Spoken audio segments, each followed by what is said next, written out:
देखा कि हेलान शॉक रह गया था पुलिस की कॉल को देखकर। फिर अब नेक्स्ट सीन में हमें उसे पुलिस स्टेशन में दिखाया जाता है, जहां फीमेल ऑफिसर गुई को हेलान के साथ जाने की परमिशन दे देती है, ये समझकर कि ये इसका बॉयफ्रेंड है। इसलिए बोलेंगे कि मैं मानती हूँ कि इस एज में ऐसा होता है, पर तुम दोनों को प्यार के चक्कर में नहीं पड़ना चाहिए, बल्कि अपनी स्टडी पर ध्यान देना चाहिए। हेलान समझाता भी है कि जैसा आप समझ रही हो वैसा कुछ भी नहीं, बट वो हेलान की एक नहीं सुनती, बल्कि गुई को उसका मोबाइल वापस करते हुए बताती है कि इसके अंदर मैंने अपना नंबर सेव कर दिया है, तुमको जब भी जरूरत पड़े तो तुम मुझे कॉल कर सकती हो। और फिर यहाँ से चली गई। गुई भी अब यहाँ से जाने लगी तो उससे हेलान बोला कि जब मेरे पास पुलिस की कॉल आई थी तो मैं बुरी तरह डर गया था कि भला मैंने क्या कर दिया है, पर तुम ये बताओ कि तुमने अपने पेरेंट्स को यहाँ बुलाने की बजाय मुझे क्यों बुलवाया। तो इस बात पर गुई जब जैसी बताती है, इसलिए क्योंकि मुझे अपने पेरेंट्स का नाम याद नहीं, सिर्फ तुम्हारा नाम याद था। तो ये सुन हेलान हंसने लगा कि तुम मुझे पाने के लिए दिन पर दिन कुछ ज्यादा ही क्रेजी नहीं होती जा रही हो, जबकि गुई कहती है कि तुम्हें खुद को खुशनसीब समझना चाहिए कि मुझे तुम्हारा नाम याद था।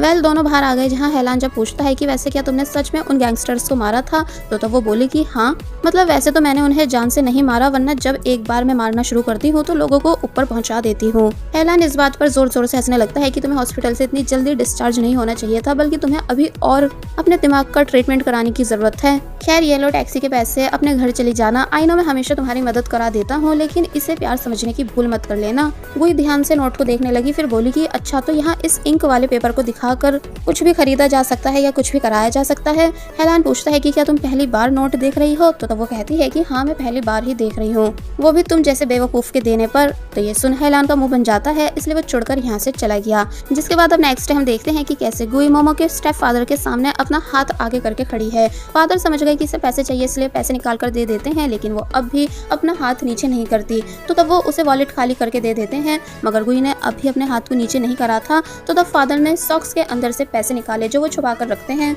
और फिर उन्हें देकर बोले कि प्लीज इस बारे में अपनी मॉम को मत बताना। गुई सभी पैसे लेकर यहाँ से चली गई। फिर वो बाहर आई एंड कार्स को देखकर कहने लगी कि यहाँ की कार्स कितनी ज्यादा स्लो हैं, जैसे ये सब खराब हो चुकी हैं, इसलिए ऐसे धीरे धीरे चल रही हैं, जबकि मेरे प्लेनेट पर रॉकेट की तरह कार्स चलती हैं, और वो भी जमीन में नहीं बल्कि आसमान में। खैर अब क्योंकि मुझे भी इस प्लेनेट पर रहने के लिए कार चाहिए, इसलिए वो तभी कार शोरूम आती है एंड एक कार को पसंद करके आवाज लगाने लगी कि मुझे इसे खरीदना है। एक लेडी आई और गुई को यहाँ से जाने का बोलने लगी, पर जब गुई ने बताया कि पैसे हैं मेरे पास तभी तो यहाँ आई हूँ, तो ये सुनकर वो लेडी गुई से प्यार से बात करने लगती है। पर जब गुई ने पैसे दिए, वो भी इतने ज्यादा कम जिसमें कभी कोई कार नहीं आ सकती, तो वो लेडी हैरानी से गुई को देखने लगी कि क्या इसे मजाक करने के लिए मैं ही मिली थी। एक ओल्ड कपल पूरा सीन देख रहे थे, इसलिए वो दोनों गुई के पास आते हैं एंड उस लेडी को समझाकर भेज देते हैं। फिर गुई से उसके घर जाने का बोलने लगे कि बेटा यहाँ मत खेलो, बल्कि अपने घर जाओ। कि तभी उन्हें गुई की पॉकेट से एक चिट मिली, जो कि गुई की मदर ने गुई के सब कपड़ों में रखी थी, एड्रेस लिखकर और ये बताकर कि गुई की याददाश्त गई हुई है। वो ओल्ड कपल पूरी बात समझ जाते हैं, इसलिए अब और ज्यादा फोर्स करने लगे कि बेटा चलो हमारे साथ, हम तुम्हें तुम्हारे घर छोड़कर आते हैं। लेकिन गुई मान नहीं रही होती है और फिर धोखे से धक्का दे देती है, जिस वजह से ओल्ड लेडी नीचे गिर गई। तो तब गुई को उनके लिए बुरा फील हुआ कि मुझे ऐसा नहीं करना चाहिए था, इसलिए वो उन दोनों के साथ वापस घर आ जाती है। मॉम गुई को उसके रूम में भेज देती हैं, फिर उन दोनों को थैंक्स करने लगी कि आपका बहुत बहुत शुक्रिया। पर जब ओल्ड मैन बातों बातों में कह देते हैं कि आपकी बेटी की मेंटल कंडीशन ठीक नहीं, यानी कुछ ज्यादा ही सीरियस लग रही है, इसलिए हमें बुरा लगा ये सब देखकर। तो ये सुनकर मॉम को गुस्सा आ गया कि मेरी बेटी मोमो पागल नहीं है। तो वहीं यूचेन जोर जोर से हंसने लगता है और बोलता है कि हाँ हाँ मोमो पागल ही है, तभी तो मैं शुरू से कहता हूँ कि मोमो को मेंटल हॉस्पिटल छोड़कर आओ। तो वहीं अब ओल्ड लेडी भी मॉम को समझाने लगी कि आपको सच्चाई को एक्सेप्ट करके अपनी बेटी का अच्छा इलाज कराना चाहिए। तो ये सुन यूचेन और भी ज्यादा जोर जोर से हंसने लगता है, मगर मॉम गुस्से में आउट ऑफ कंट्रोल होने लगी, इसलिए बुरी तरह लड़ने लग जाती हैं। इसलिए वो ओल्ड कपल जल्दी से यहाँ से जाने लगे एंड डैड उन्हें बस थैंक्स करते जा रहे थे मोमो को घर लाने के लिए। अब नेक्स्ट सीन में हम देखते हैं कि गुई मोमो की मॉम के सामने टूथपेस्ट निकल जाती है, जैसा कि उसे यूचेन ने सिखा रखा है। तो तब मॉम उसे समझाती है कि नहीं बेटा ऐसा नहीं करते हैं, यानी इसे निगलते नहीं है। फिर गुई से पूछने लगी कि तुम कब स्कूल जाना शुरू करोगी, कुछ दिन बाद तुम्हारी स्कूल की साइड से मिलिट्री ट्रेनिंग भी स्टार्ट होने वाली है। लेकिन गुई साफ मना कर देती है कि नहीं मैं कभी स्कूल नहीं जाऊंगी, और फिर तभी यहाँ से चली गई।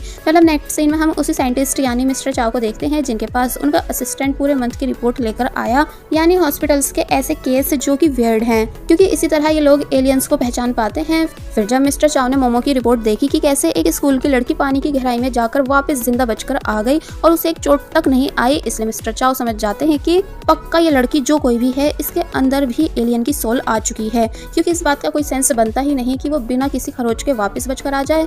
नेक्स्ट मॉर्निंग हम गुई को देखते हैं जो कि फिर से रेडी हो रही है बाहर जाने के लिए, ताकि बस जल्द से जल्द सैटेलाइट के थ्रू अपने प्लेनेट से कांटेक्ट कर पाए। एंड उसने मन भी बना लिया है कि अब वो इस घर में वापस नहीं आएगी, बल्कि अब बस अकेले अपने घर वापस जाने का रास्ता ढूंढेगी। फिर जब घर से बाहर आई तो पता चला कि मिस्टर चाओ गुई के ही बाहर आने का इंतजार कर रहे थे, लेकिन अब इससे पहले कि वो गुई को किडनैप करके अपने साथ लेकर जा पाते कि तभी इन्हें कॉल आई कि एलियन कपल मिल चुका है, इसलिए आप जल्दी से आ जाइए। तो तब मिस्टर चाओ को यहाँ से जाना पड़ा, लेकिन वो ये कहते हुए गई कि कुछ दिन इस बच्ची को और आजादी से जीने दो, क्योंकि फिर बाद में इसे मेरी लैब में ही कैद होना है। अब हम एक जगह देखते हैं जहाँ कई सारे लोग कपल को पकड़ने की कोशिश कर रहे हैं। एक्चुअली ये दोनों जो बचकर भाग रहे हैं ये दोनों एलियंस हैं, इसलिए मिस्टर चाओ की टीम इन्हें पकड़ना चाह रही थी।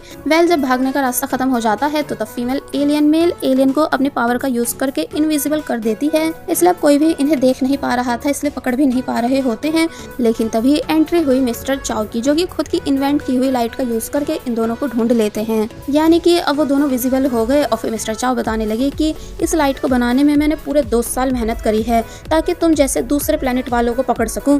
वो आदमी खुद सामने आ जाता है और अपनी गर्लफ्रेंड को यहाँ से भागने का बोलता है, तो वो लड़की फिर से इनविजिबल हो जाती है, जिसे बहुत ही बुरा लग रहा है अपने बॉयफ्रेंड को ऐसे पिटते हुए देखकर। लेकिन अब क्योंकि उसके पास और कोई चॉइस नहीं थी, क्योंकि हर किसी एलियन के पास वो पावर्स नहीं जो कि गुई के पास हैं, इसलिए वो लड़की बॉयफ्रेंड के ज्यादा फोर्स करने पर यहाँ से चली जाती है। अब नेक्स्ट सीन में हम देखते हैं कि मोमो के पेरेंट्स परेशान हो रहे हैं क्योंकि इनकी बेटी अभी तक घर वापस नहीं आई है। तो वहीं यूचैन इसलिए परेशान हो रहा था कि मुझे अपने दोस्तों के पास गेम खेलने जाना है, लेकिन मैं कैसे जाऊँ। कि तभी यूचैन के फादर ने यूचैन को मारा और बोले कि जल्द से जल्द अपनी बहन को ढूंढ के लाओ।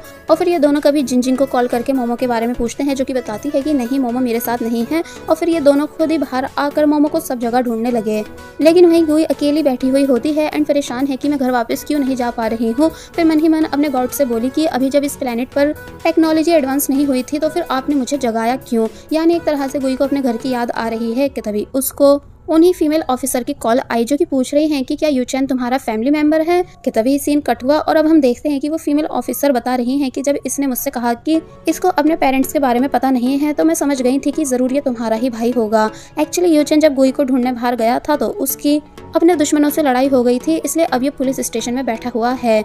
गुई जब कंफर्म कर देती है कि हाँ ये मेरा भाई है तो तब ऑफिसर इनसे इनके फादर का नंबर लेने के बाद इन्हें जाने का कहती हैं। बट गुई को ऑफिसर का पीसी काफी ज्यादा पसंद आ चुका था, इसलिए वो पूछने लगी कि क्या प्लीज थोड़ी देर के लिए मैं इसे यूज कर सकती हूँ। ऑफिसर मना कर देती हैं क्योंकि ये इंटरनेशनल पीसी है, इसे हर कोई यूज नहीं कर सकता। तो वहीं यूचैन भी समझाने लगा कि मैं तुमको घर पर अपना पीसी दिखा दूंगा, फिलहाल तुम बस यहाँ से चलो।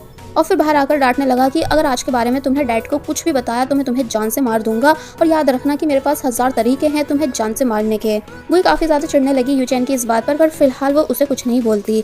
यूचैन जब जैसे घर वापस आया तो उसके डैड ने वेलकम करा जोर से थप्पड़ मारकर, क्योंकि ऑफिसर ने कॉल करके फादर को पूरी बात बता दी थी, इसलिए कहने लगे कि अगर तुम्हारा फादर नहीं है तो मैं कौन लगता हूँ तुम्हारा। मोमो की मॉम यूचैन की फिक्र करती है पर वो चिल्लाकर उन्हें खुद से दूर कर देता है और कहने लगा कि तुम मेरी मदर नहीं हो, इसलिए मेरी मदर बनने की जरूरत नहीं। फादर को यूचैन पर और ज्यादा गुस्सा आने लगा, तो तब यूचैन बोला कि हाँ लो मार लो मुझे, बल्कि मुझे जान से ही मार डालो, क्योंकि मैं आपकी फैमिली थोड़ी हूँ, बल्कि ये दोनों आपकी फैमिली है। यानी कि लड़ाई बढ़ती जा रही थी, लेकिन गुई इन सभी को आवाज देकर बताती है कि खाना ठंडा हो रहा है, अगर इंसान खाना नहीं खाएगा तो उनकी बॉडी से एनर्जी चली जाएगी और फिर वो वीक होने लगेगा। तो तब सभी हैरान होने लगे कि घर में कैसे इतना बड़ा सीन चल रहा है पर गुई को सिर्फ खाने की पड़ी है। नेक्स्ट सीन में हम देखते हैं कि यूचैन जब वॉशरूम में अपने दोस्त से गेम बैटल की बात कर रहा था कि तभी गुई यहाँ आई और यूचैन से पीसी मांगने लगी। यूचैन कहता है कि अगर तुम्हारी माँ ने मेरे फादर से शादी नहीं करी होती तो हम दोनों के बीच कोई रिलेशन नहीं होता। तो तब गुई कहती है कि ये सब बकवास बाद में कर लेना, पहले मुझे अपना पीसी दिखा दो, क्योंकि तुमने पुलिस स्टेशन में कहा था कि तुम मुझे अपना पीसी दिखाओगे।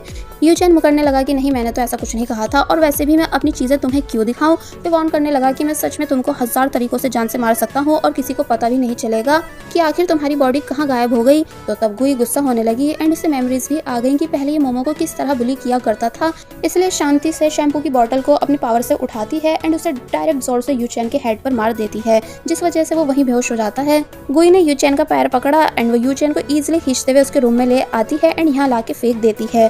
फिर वो पूरे रूम को स्कैन करने लगी, जहाँ फाइनली उसे यूचैन का पीसी दिख जाता है, जिसे उठाकर वो अपने साथ ले गई। जिसके बाद अब हमें दिखाया गया कि थोड़ी देर बाद यूचैन को उसके दोस्त की कॉल आई, जो कि बैटल के लिए बुला रहा है, इसलिए यूचैन उठ जाता है और बोला कि हाँ मैं डैड से छुपकर आ रहा हूँ, यानी विंडो से कूदकर। मगर तभी शॉक होने लगा कि भला मैं अपने रूम में कैसे आ गया, जबकि मैं तो वॉशरूम में था। वो जल्दी से गेमिंग कैफे आ जाता है, जहाँ हमें यूचैन का दोस्त भी दिखाया गया। फिर ये सभी गेम बैटल के लिए बैठ गए, मगर यूचैन कंफ्यूज है कि भला मैं वॉशरूम से रूम में कैसे आया। जब मेरे दोस्त ने मुझे कॉल करी थी तो 11:15 हो रहे थे, पर जब मैं रूम में उठा तो 11:25 हो रहे थे। इसका मतलब क्या मैं पूरे 10 मिनट्स के लिए बेहोश हो गया था एंड मुझको मेरी कमजोर बहन खींच कर रूम तक लाई थी। दोस्त हंसने लगता है कि नहीं, ऐसा होना पॉसिबल नहीं है, क्योंकि जब तुम बेहोश हो जाते हो तो तुम्हें हम ही नहीं खींच पाते, जरूर तुम सो गए होंगे। पहले हमें गुई दिखाई जाती है जो कि पीसी के सिस्टम को समझ रही है कि तभी मॉम आई और गुई को मिल्क देती है, जिसको वो एक ही बारी में पूरा पी जाती है, जबकि पहले वो नखरे करती थी। मॉम हैरान होने लगी, फिर गुई से पूछती है कि क्या तुम मुझसे नाराज हो या इस घर में नहीं रहना चाहती हो, तुमको तुम्हारे स्टेप फादर अच्छे नहीं लगते? अगर ऐसा है तो हम ये घर छोड़कर चले जाएंगे, तुम बस अपने मन की बात मुझे बताओ कि तुम्हें क्या हुआ है। तो तब गुई कहती है कि नहीं, ऐसा कुछ भी नहीं, मैं बस खुद से परेशान हूँ, ना कि आप लोगों से। मॉम गुई का हाथ पकड़कर जिद करने लग जाती है कि प्लीज मुझे अपनी परेशानी समझाओ, लेकिन वो उनका हाथ झटक देती है, जिस वजह से मॉम को बहुत ही बुरा लगा अपनी बेटी का ऐसा चेंज बिहेवियर देखकर, इसलिए वो रोते हुए यहाँ से चली गई। गुई को भी फील होता है कि शायद मैंने इन्हें कुछ ज्यादा ही हर्ट कर दिया है, पर फिलहाल उसका अपने लोगों से कांटेक्ट करना ज्यादा जरूरी था, इसलिए वो पीसी में कुछ पावर ऐड करती है ताकि जल्द से जल्द अपने लोगों से कांटेक्ट कर पाए। तो अब ये तो हमें नेक्स्ट पार्ट में ही पता चलेगा कि मोमो सैटेलाइट के थ्रू अपने लोगों से कांटेक्ट कर पाती है या नहीं। और बस फिर इसी सीन के साथ ये पार्ट यहीं पर एंड हो जाता है।